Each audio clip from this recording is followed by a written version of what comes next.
Hey guys, it's your boy, Ballface8020, back again with another great commentary. So, this is another video in my series talking about the subject of confidence. I guess it, kind of relates to the stuff I said about, or the whole personality topic. Although, in this one, it's going to be um, less about, uh, what do you call it? About like attracting women and stuff. Um, Trying to figure out though how I actually want to start the topic. Again, if you haven't seen any of my other stuff, the subject of confidence is something that I've been interested in for a long time. I've got a few videos about it because it's something that I've been trying to figure out myself. As somebody who's dealt with low confidence for most of my life, and I don't know what things are like today, but when I grew up, I came of age in the 1990s where the blue pill dominated, and it was there was a lot of talk about when I was growing up.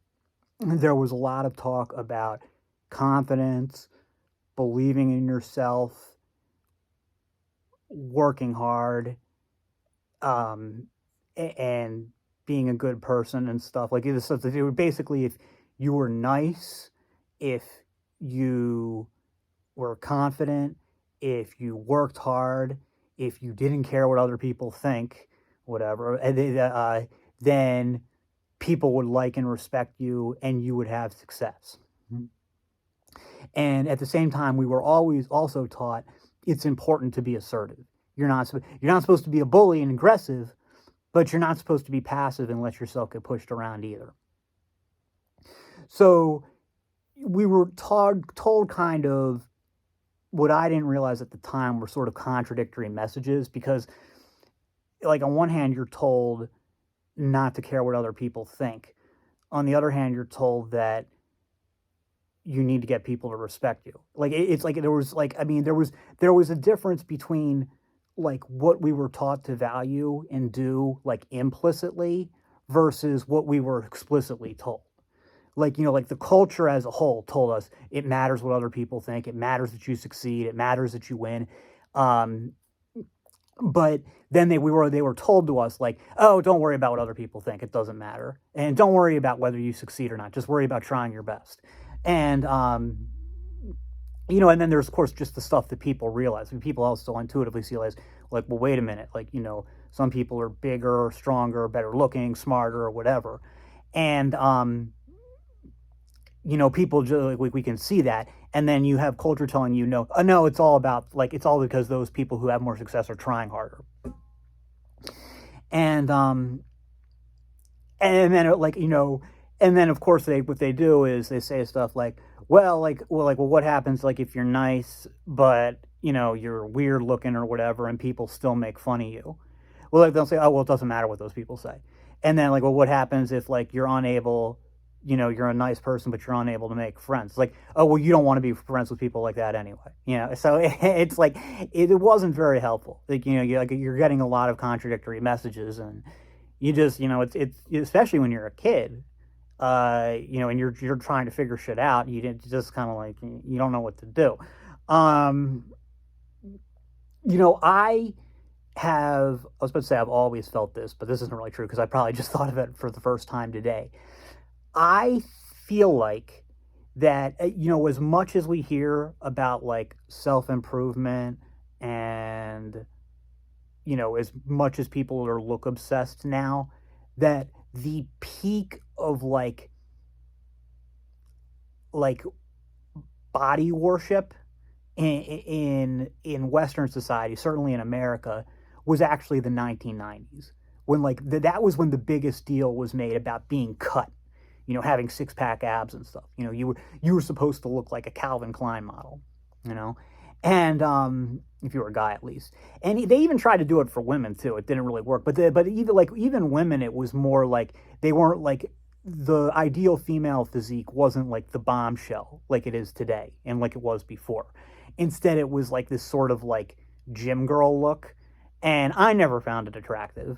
But a lot of guys in that generation did. It's like a really, again, it was more like I'm what I call an X-lennial. I'm in between Gen X and a millennial, and the but so like I never really, I don't consider myself a true Gen Xer, but like a lot of Gen X guys really did like that look. And you look back into like the early '90s and see the kind of women that were promoted. It was like it was a like kind of angular look, um, and and you know saying you can go look at billboards and shit from back then stuff. It was just a different aesthetic, and some of it is though. Some of it is just a different aesthetic. But there definitely was a real promotion of that. Like it was like you would very frequently see stuff on TV. Um, like I remember there was this ad that was big when I was in fifth grade. You could probably look it up if you wanted to see it. This Bowflex ad where it's just like it's like almost homoerotic, saying like this could be your chest, this could be your biceps, and then they panned out to the guy, and he actually wasn't that impressive. It was a kind of a weird commercial, but it was like these like real close up, like you're supposed to have abs, and they had these like ab roller machines, like they were for men and women, and there's things like 8-minute abs and stuff. There was so much talk about abs, and there was like people were just obsessed with abs. I'm sorry, I'm getting off topic here. But I think that the '90s was kind of obsessed with like the whole body worship thing. Like it was so important to have that good physique, um, even though, and this is what's interesting, it was for people who weren't athletes or entertainers. Despite what I just said, like about it being the biggest, even though, despite all that, people who weren't athletes or entertainers, it was like unheard of, unseen for them to have like a weightlifting look physique. Now they weren't necessarily fat or scrawny, but they looked like normal people. Like it's not like today. Like most of the young NFL coaches are in better shape than the players. That would never have happened when I was a kid. The idea that no NFL coach would have touched a weight. That was it wouldn't have like no, they wouldn't have done that. And like you can look at guys in Congress who are, they're jacked, they're absolutely jacked. Nobody would have done that in the '90s. No congressman would have done that in the '90s. It's not even that it would have been socially unacceptable. It just wouldn't have been done. So even though you see more of it today, it was a bigger deal back then. But anyway, moving on, because we're supposed to be talking about confidence here. So basically, like I said, I came of age in a very blue-pilled world. I don't know what stuff's like today. And one of the things that was emphasized to us was how important it is to be confident. And since those were the only people who talked about it, that's just kind of was the general like be confident thing. That's who, I didn't really know what else to do. So not that I like explicitly followed their advice, because they never really told you how to be confident. They said, just be confident. And and then they also said stuff like, one thing they really pushed was, if you're confident, that will attract women. And the black pill response to this was before the black pill even existed. I had said, I was talking about the whole thing of, like, you remember, like, kind of the red pill thing of people saying, treat women poorly and they'll like you. I know it wasn't that simple, but they said that kind of stuff.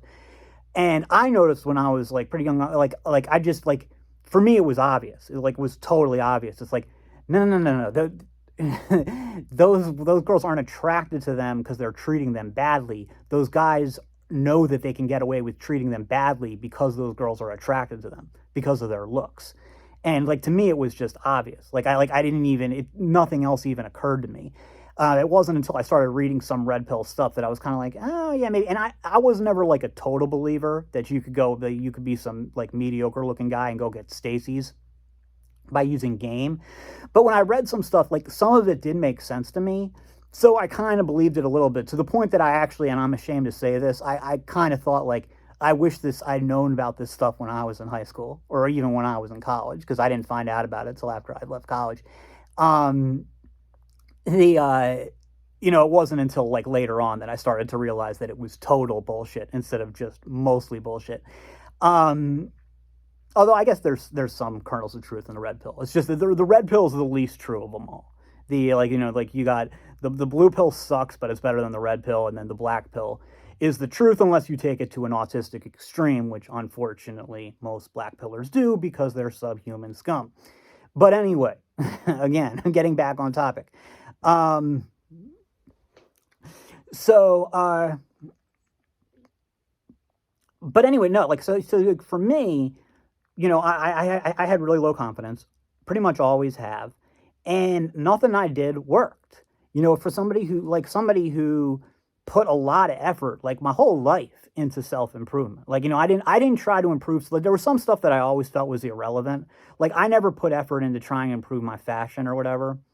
I mean, maybe a little bit in middle school, but like I'm talking about by the time I got into high school. So anything that happens before high school doesn't count, right? Yeah,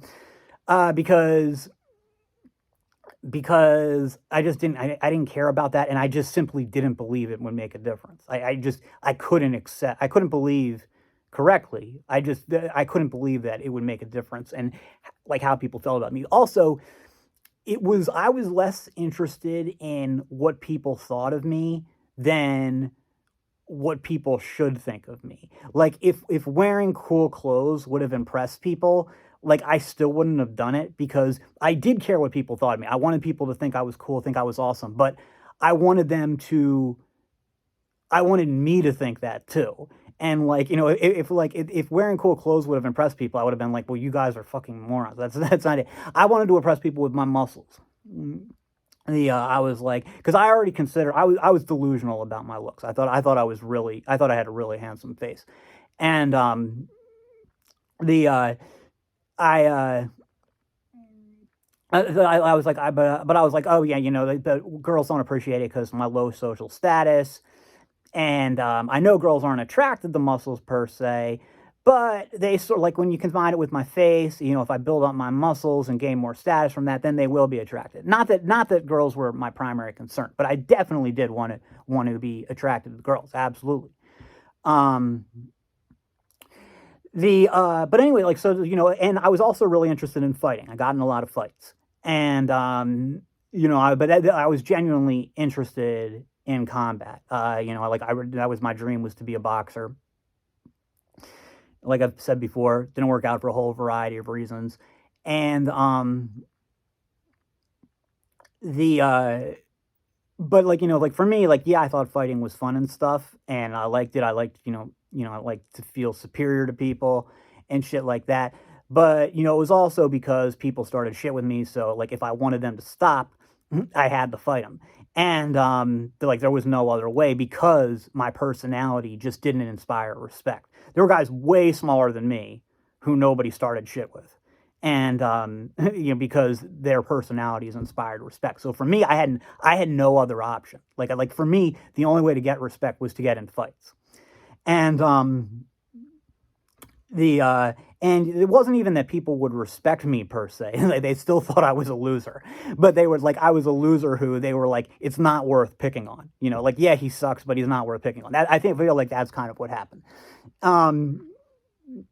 The because there's always people who aren't going to fight back. And if you look at nature, I'm sorry that this video is so rambling. If you look at nature, predators are not relentless. They always go after the weakest ones who can't fight back, and then when those ones do show fight back, the predators back down. And the reason is because a predator in nature can't afford getting a twisted ankle or a cut because it's going to starve to death if it does. There's no way for that twisted ankle to heal in time. That twisted ankle might not heal for weeks, and then so fighting for that food is just not worth it. You only pick on the easy victims, and if you don't do that, you're going to get hurt and you're going to starve. And it's bullies. It's kind of the same way. If somebody wants to have to go there and be a bully, you're not going to be successful at bullying if you keep picking on people who stand up for themselves. You're going to, eventually something bad's going to happen.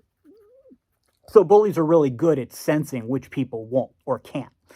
And but so yeah, and then but anyway, even after like high school and college, so my peak of insecurity, and I think this is true for most people, was middle school. That was probably the most that I ever like wanted to be cool, like was in middle school. By the time like I was already kind of jaded by high school and stuff, and so it wasn't as bad then. You're getting a little bit more comfortable in your own skin.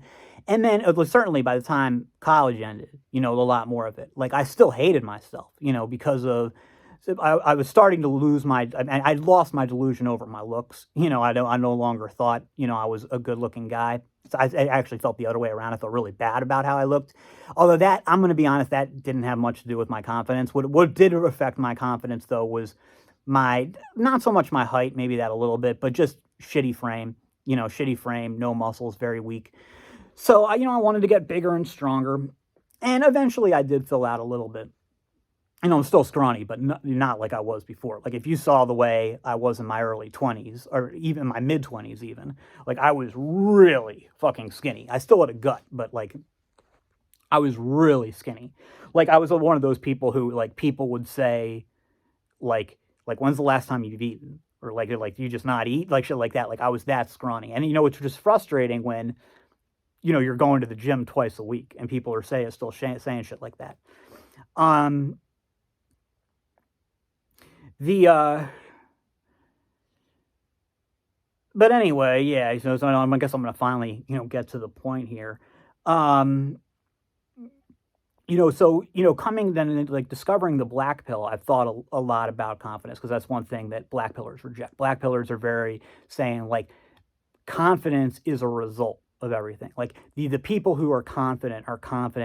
Be like what I said like about girls liking guys who treat them poorly. It's not that. It's that the girls that guys like. I mean, the guys that girls like have such an abundance mentality and are just so bored with girls' bullshit that they end up just not caring about them. So treating them like crap almost by accident or totally by accident. I think a lot of them don't even realize they're doing it.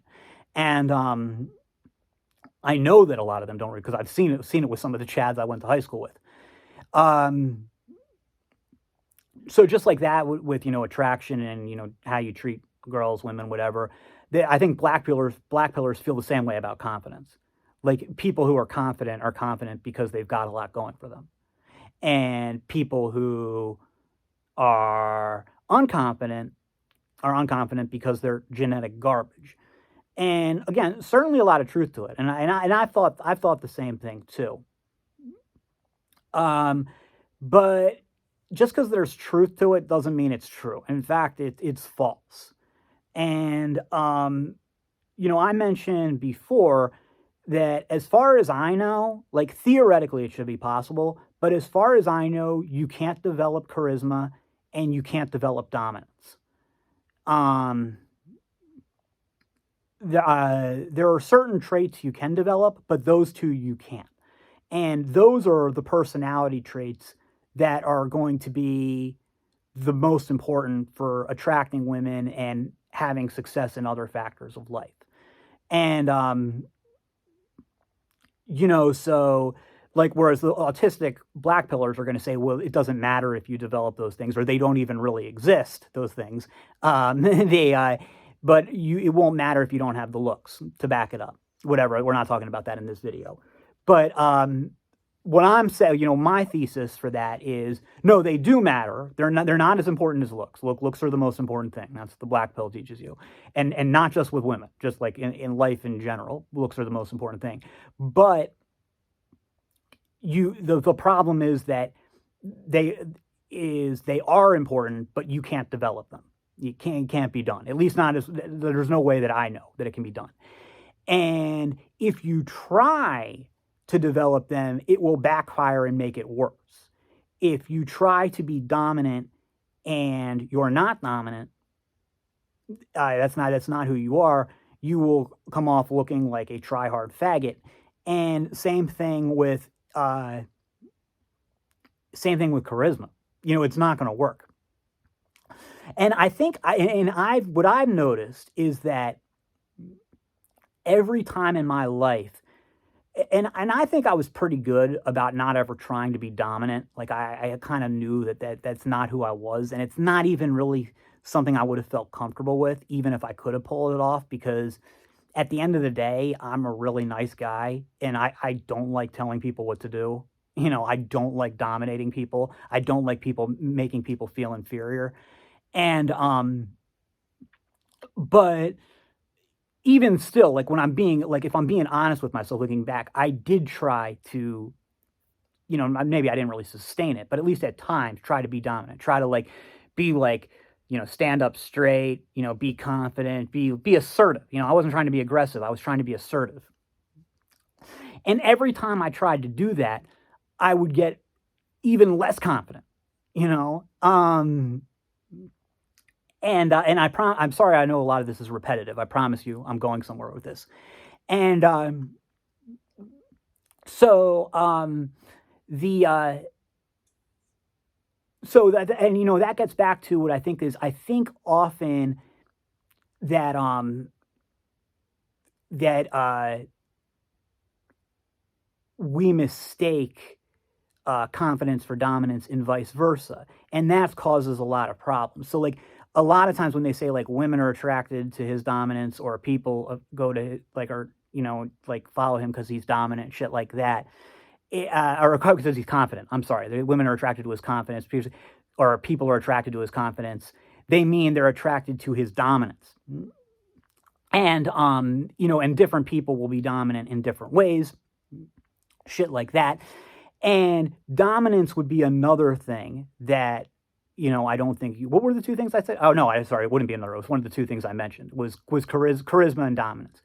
And dominance you can't develop. So confidence, though, I do think you can develop. I do think anybody can develop. It's just that it's not going to make you any more attractive to women at all. And it's not going to have any like dominant effect. It's not going to like people aren't going to respect you like because of it. Like like people will like when you're dominant. There's like a certain respect you get from other people. Okay, you can be dominant and not be that confident. Often those people are very insecure, but you can be confident and you're not going to get any of that respect. Now, people might not start shit with you if they can sense your confidence. That's true. They might be less likely to start shit with you, but they're not going to be like they're not going to defer to you.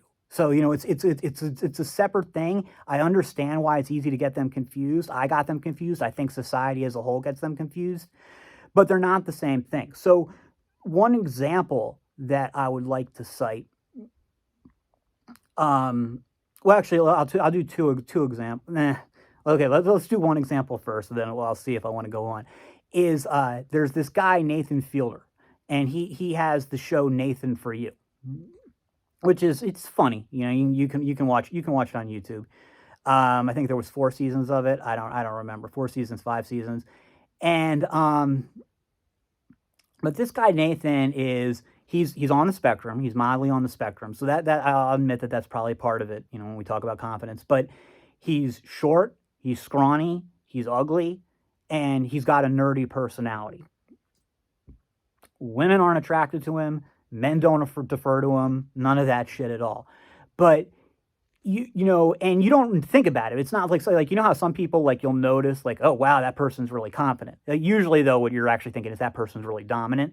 But you won't think that when you're watching him. You won't think like, oh, this guy's really confident. But if you actually like really pay attention to the show, pay attention to how he carries himself, how he interacts with others, you'll see this is a very confident guy. Like he's very confident, and the source of his confidence, yes, partly it's the autism, partly it's autistic, but that's not really it. The reason that he's so confident is because he's proud of who he is. Like yes, he's short, yes, he's scrawny, yes, he's ugly, yes, he's autistic, yes, he's a nerd. Those are all those things, but not only he doesn't just accept those and not try to change them. He's proud of it. Like he owns it. Like that's who he is, and he's not trying to act proud of it. He's not telling himself he should be proud of it. That's just who he is, and he likes it, and he wouldn't want to be any other way. And so because of that, you'll notice he has a lot of confidence. And it's just like, and it may not be the kind of confidence that you're interested in, right? Like you may be more like, you may be, and this is certainly the case for me. You weren't interested in being confident like Nathan Fielder. You were interested in being confident like Jack Nicholson. The sort of dominant, charismatic confidence. That I don't think you can develop that because, like I said, that's a mixture of confidence, charisma, dominance. Okay, and so the dominance and charisma part you can't develop. It can't be developed. Again, as far as I know, it can't be developed. The confidence part, though, can. It's just that you have to be realistic about what the confidence part's going to get you. Again, not going to make you respected by other guys. It's not going to attract women, okay, at all. Not even a tiny bit. All right, and it's just irrelevant. In fact, it might make you less attractive to women because a lot of women kind of find the like sort of lack of confidence very endearing. Um, so, and also like, and I'll be like, you also, if you have a lot of confidence, are going to be less inclined to be like a nice guy. Like I'm not saying you're going to be a jerk or anything, but when you're really confident, secure, you're not going to instinctively be looking for peace, looking to make peace, looking to avoid confrontation. And I'm not saying you're going to go out looking for a fight, but if it happens, it's kind of like whatever. You feel like because you feel confident about it, so you're not worried about it. And because you're not defensively being nice, and stuff, you might actually be less liked by others. Um, so yeah, so I think that's a really important thing, and so I want to wrap up with another anecdote about that. There was and I know he's a controversial guy. I'm not endorsing anything that he does or says or anything like that, but the Dalai Lama, this was in the 90s, was at some conference or something, and he said somebody asked a question like, how should a person deal with low confidence and low self-esteem? And so it had to be said through an interpreter, apparently. So the interpreter said something, and then the Dalai Lama like nodded and responded, and he gave this sort of long response about how you deal with feeling superior to other people, like how you get humble, and stop and don't get carried away with that shit. And then the person like heard the response and said like, no, that's the exact opposite of what I asked. I'm talking about how should somebody who feels really badly about themselves, who feels inferior, how should that person overcome that? Same thing goes through the interpreter and asks the Dalai Lama, and he hears it, and then he switches to English at this point. He goes, oh, okay. Well, that doesn't happen. No, people don't feel inferior, so you don't have to worry about that. And like, the person who was asking this was a Westerner who was like, what? What are you talking about? So like he tried to explain it. So that he used the word low self-esteem again, and he's like, low self-esteem. What does this word mean? So like the interpreter had to explain it to him, like what low self-esteem means, and he was like, well, no, what? He was like, no, nobody feels that way. What are you guys talking about? And then they were like, and the Westerners that were there were saying, yeah, it's really common. Like a lot of people feel inferior and they have low self-esteem, and he's like, well, how could you feel that way about yourself? He just couldn't understand it. And this wasn't some mystical religious thing. The reason he couldn't understand it is because it didn't exist in the culture he grew up in. Tibetan culture. And this is very common really with all Eastern cultures. And it's probably changing now as they become more industrialized and more westernized. I'm sure in Korea it's not like this at all. But you'll notice this if you ever see, like if you're in a train station or something, and you'll see some short, skinny, middle-aged, Asian woman, behind a counter running a Dunkin' Donuts. And there's some heavy-set, intimidating black woman just laying into her, saying shit like, yo, I want this refund or something fixed like that. And the Asian lady will just be staring at her stoically, totally unmoved, and be like, no, no refund. And like, if that was an American Asian woman, she wouldn't be reacting like that. She would have been like, she wouldn't be that unrattled. Like, I mean, like maybe she would if she had that personality type, but generally she wouldn't. People was because the because we're not like that. Most of us aren't. Again, some people are, but most of us aren't like that. We're not very confident over here. We're a culture with a lot of insecurity, and it impacts how we interact with others. And all of that is not to say that you should try to be like people in the East or something like that. That's not really where I'm going with this. But what I'm trying to say is that what it's about, like, why are people from Eastern cultures, at least the way it used to be? I know it's not like this anymore as things change, but why are they so confident? Like, again, when you'll notice like some really tiny older Asian people, you can talk to them. You might not think about it because they're not dominant, but if you actually look at it, you'll see they're very confident. Like, you'll see like a guy who's like under 5 feet tall. You can tell this is a really confident guy if you actually take the time to interact with them or even just closely observe them. I know that sounds kind of stalkerish, but I do that stuff. And it's because that guy, that woman who's behind the counter or whatever, they really are proud of who they are. They say they're not trying to be any other way, and they don't want to be any other way. They really don't. They're totally happy with who they are, and that's the source of all their confidence, and that's what real confidence is. So like I said, I think there's a lot of people out there, especially in our culture, who are very dominant but not confident. I think if you want an example, it would be somebody like The Rock. Brock Lesnar would be another one. Very dominant but not confident. You take those guys' size away from them, there would be no confidence. They would be like insult to your personalities. There's a real like insecurity behind all that. And but the true confidence you'll see and it's when you combine true confidence, with the right physiognomy, with the right charisma, you get a Jack Nicholson, which is very rare, and those guys essentially don't even exist anymore. They were rare even back in the 60s and 70s.